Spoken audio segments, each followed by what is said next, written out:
नमस्कार दोस्तों, मैं आचार्य वसुधा हार्दिक अभिनंदन करती हूं आप सभी का आपके अपने YouTube चैनल पर।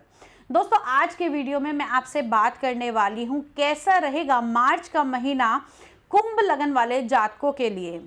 ग्रह गोचर की क्या दृष्टि रहेगी और साथ ही साथ कौन कौन से विशेष पर्व और त्योहार इस माह आने वाले हैं, तो आइए जान लेते हैं। लेकिन वीडियो की शुरुआत करने से पहले आप सभी से अनुरोध करूंगी कि यदि आप चैनल पर नए हैं और अब तक चैनल सब्सक्राइब नहीं किया है तो प्लीज़ सब्सक्राइब करके बेल आइकॉन को जरूर दबा दीजिए ताकि सभी वीडियो आपको समय से मिल सकें।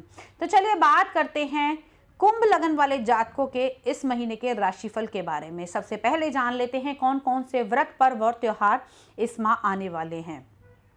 महीने की शुरुआत यानी कि 1 मार्च बड़े ही शुभ उपलक्ष्य से शुरू होगी। महादेव का सबसे बड़ा त्योहार, हिंदू धर्म में मनाया जाने वाला बहुत बड़ा एक उपलक्ष्य जिसे हम महाशिवरात्रि कहते हैं। जी हाँ, 1 मार्च को महाशिवरात्रि रहेगी। 3 मार्च को फागुन मास शुक्ल पक्ष का आरंभ होगा। उसके बाद में 10 मार्च को दुर्गाष्टमी व्रत रखा जाएगा। साथ ही साथ इस दिन से होलाष्टक भी आरंभ हो जाएंगे। उसके बाद में 17 मार्च को होलिका दहन होगा। 18 मार्च को रंगों का पर्व यानी कि दुल्हनडी मनाई जाएगी। 25 मार्च को माँ शीतला अष्टमी की पूजा होगी। इस दिन को बरसोड़े के रूप में और सेली साते के रूप में भी मनाया जाता है। अब बात करते हैं ग्रह गोचर की कि क्या रहने वाला है ग्रह गोचर इस माह। सूर्य देव राशि परिवर्तन करेंगे, आएंगे 15 मार्च को मीन राशि के अंदर। मंगल मकर में ही विराजमान रहेंगे। साथ ही साथ बुध देव 6 मार्च को कुंभ राशि में प्रवेश करेंगे और 24 मार्च तक यहीं रहेंगे। फिर 24 मार्च को कुंभ से निकलकर मीन राशि यानी कि अपनी नीच राशि में प्रवेश करेंगे। शुक्र लगभग पूरे महीने यही रहने वाले हैं। उसके बाद में 31 मार्च को कुंभ राशि में प्रवेश करेंगे सुबह 8:39 पर। बड़े ग्रह यानी कि गुरु, राहु, केतु और शनि ये सभी राशि परिवर्तन करने वाले हैं अप्रैल के महीने में। तो अप्रैल का महीना बहुत ही विशेषकर होगा। बड़े बड़े बदलाव आएंगे। क्या होंगे ये बदलाव, वो जानने के लिए हमारे चैनल से जुड़े रहिए ताकि आने वाली वीडियो भी आपको समय से मिल जाए। तो चलिए अब बात करते हैं कि ये तो जो ग्रह गोचर है इसका आपके जीवन पर क्या प्रभाव पड़ने वाला है जान लेते हैं। अगर मैं बात करूं कुंभ लगन वाले जातकों के बारे में तो सूर्य देव स्टार्टिंग के 15 डेज, जी हाँ, यानी कि आधा महीना आपके लगन में ही विराजमान है। हालांकि इनके पुत्र की राशि है लेकिन हम ग्रह गोचर की दृष्टि से इसे कहीं ना कहीं इनकी शत्रु राशि मानते हैं। तो यहाँ पर सूर्य देव का होना कहीं ना कहीं आपको ईगोस्टिक बनाएगा। आपको बातें जो हैं वो बड़े ही अगर हम देखें तो आपके सप्तम का स्वामी इस समय सूर्य देव आपके लगन में विराजमान है। इस टाइम पीरियड के दौरान आपका जीवन साथी आप पर थोड़ा हावी रह सकता है। आपका नेचर थोड़ा उग्र हो सकता है, बातें आपको लग सकती हैं और हाँ, इस टाइम पीरियड के दौरान आपके बाल झड़ने की भी समस्या उत्पन्न हो सकती है। कॉन्फिडेंस लेवल भरपूर रहेगा, पिता का सहयोग मिलेगा, बॉस का सानिध्य मिलेगा और जॉब में बढ़ोतरी होगी।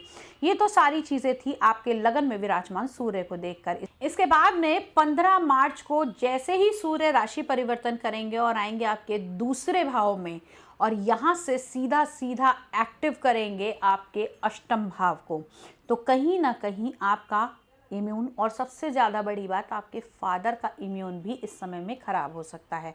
फादर को अगर कोई रोग लगा हुआ है या फिर उनकी कोई मेडिसिन चल रही है तो उनको बहुत अधिक आपको ध्यान देने की आवश्यकता है। अब बात करते हैं आप लोगों के दूसरे भाव के, यानी कि दूसरा घर हमारे कुटुंब का, हमारे धन संचय का माना जाता है। कहीं ना कहीं सूर्य देव जब यहाँ दूसरे घर के अंदर आएंगे तो आँखों का भी आपको बहुत अधिक ध्यान देने की आवश्यकता है।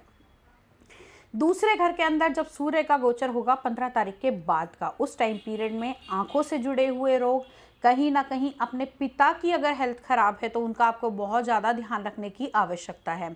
अब अगला तीसरा घर यानी आपका बल पराक्रम का घर, तो यहाँ के स्वामी उच्च के होकर विराजमान है आपके 12वें भाव में, जो कि कहीं ना कहीं हम मानते हैं कि 12वां भाव जो है वो ये जेल यात्राओं का भी होता है, 12वां भाव हॉस्पिटल का भी होता है और जो लोग मल्टीनेशनल के काम से जुड़े हुए हैं तो विदेश भाव का भाव भी 12वां भाव माना जाता है। तीसरा स्थान यात्राओं के स्थान के स्वामी का उच्च होकर 12वें भाव में बैठना, कहीं ना कहीं यात्राओं के योग बनेंगे।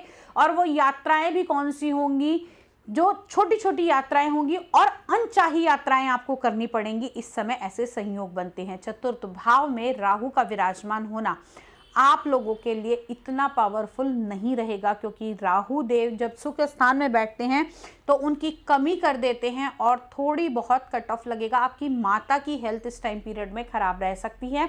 अगर चेस्ट से जुड़ा हुआ कोई इन्फेक्शन है तो बहुत अधिक ध्यान देने की आवश्यकता है।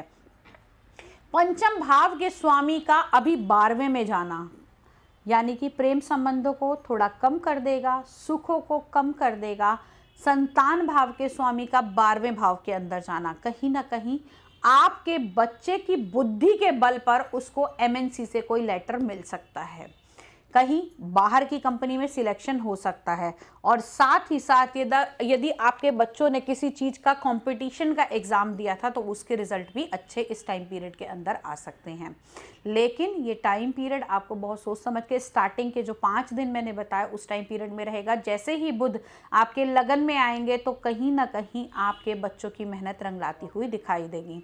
अब बात करते हैं आपके पारिवारिक यानी कि आपके दाम्पत्य जीवन के बारे में। तो अगर हम देखें तो आपके सप्तम का स्वामी लगन में विराजमान है। सुखों की पूर्ति होगी, डेली इनकम बढ़ेगी। टांगों से जुड़े हुए अगर कोई रोग हैं तो थोड़ा सा ध्यान देने की आवश्यकता है। लेकिन सूर्यदेव जैसे ही राशि परिवर्तन करेंगे उसके बाद में आपको थोड़ा सा आपके रीनल इन्फेक्शन को देखकर ध्यान देना पड़ेगा। अब बात कर लेते हैं आपके भाग्य भाव की। तो भाग्य का स्वामी 12वें में यानी कि शुक्र का 12वें भाव में जाना, कहीं ना कहीं शुक्र 12वें भाव में अच्छे रिजल्ट देते हैं। लेकिन यहाँ पर मंगल और शनि के साथ होना इस चीज़ को थोड़ा सा डिस्टर्ब करेगा और शुक्र इतने फलों को देने में सक्षम नहीं होंगे जितने कि वो दे सकते हैं। तो शुक्र के मंत्रों का जाप करें, जितना अधिक हो सके 6 नंबर की रिपीटेशन करते रहें। अपने होम स्क्रीन पर लगाइए, 6 नंबर को आप लिखिए या 6 नंबर को आप बार बार मन में रटिए, तो उससे आपको एक सुपर पावर मिलेगी वीनस से जुड़ी हुई। तो ये चीज़ें आपका वीनस एक्टिवेट होगा और वो आपको अच्छे फल दे पाएगा। कर्म स्थान के अंदर केतु का विराजमान होना, कहीं ना कहीं जो कर्म स्थान का मालिक है वो उच्च होकर 12वें में बैठा है, यानी कि आपके कर्म में आपकी एनर्जी तो रहेगी, लेकिन वो एनर्जी कहाँ रहेगी, आप अत्यधिक अगर एनर्जी का इस्तेमाल करेंगे तो आपकी जो लेबर है या जो लोग आपके अंडर में काम करते हैं वो आपके खिलाफ हो जाएंगे। तो थोड़ा सा इस समय में संभल कर चलने की आवश्यकता है। इस माह अपने जो काम करने वाले कर्मचारी हैं उनके ऊपर बहुत ज़्यादा ओवरबर्डन ना दें, और सबसे बड़ी बात, उनको कठोर शब्दों का यूज़ आप लोग ना करें, तो आपके लिए बहुत ही बेनिफिशियल रहेगा। 12वें भाव के अंदर शश योग का बनना कहीं ना कहीं एकांत की तरफ आपको लेकर जाता है, लेकिन साथ में मंगल भी विराजमान है, तो चुप तो आप बैठेंगे नहीं, अग्रेशन आपके अंदर पूरा ही रहेगा। तो वो एग्रेशन आपको गलत दिशा में ना लेकर जाए, जेल की यात्राओं में ना लेकर जाए, उसके लिए थोड़ा सा संभल कर चलने की आवश्यकता है। क्योंकि शत्रु भी, क्योंकि मंगल यहाँ बैठे हैं उच्च के शनि के साथ में, तो शत्रु क्या करेंगे, आपको कहीं ना कहीं डिस्टर्ब करेंगे। शनि की भी जो दृष्टि है वो 6ठे भाव पर जा रही है, तो पावरफुल बना देगी, आपके शत्रु को हावी नहीं होने देगी लेकिन बढ़ा जरूर देगी। तो ओवरऑल अगर मैं बात करूं तो इस टाइम पीरियड के दौरान आपको अपने कर्म क्षेत्र पर थोड़ा सा ध्यान देने की आवश्यकता है।